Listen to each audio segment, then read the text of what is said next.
I shared a while ago the cost of our hospital birth, and I also shared that about 9 or 10 months after my daughter was born, we got a totally unexpected bill in the mail for her birth. It was the next calendar year, right? So she was born in 2024. This bill came in early 2025. So my husband and I decided to call and try to negotiate our bill. This is something we'd heard you could do. A lot of people have had actually really good success with it, so we figured that we would give it a shot and try too. One thing I would add before we go to that negotiation part, I would request an itemized bill regardless of what's going on with your bill or what your charge is when it comes through.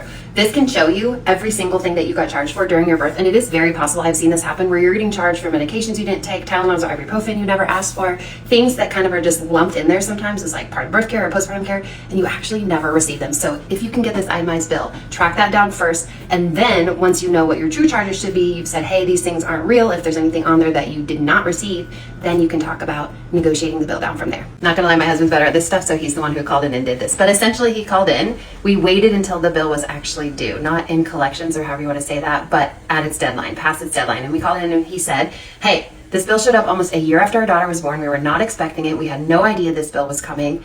We cannot pay this bill in full right now. What can you guys do to help us? There was a tiny bit of back and forth, but honestly, guys, it was that easy. And they agreed to cut the bill down by a third. I can't remember exactly what the total bill was, but they took off almost like $1,000 just right there. We did say we want to pay in full. We want to be done with this, but we can't pay this. So how can you help us do this and make it work?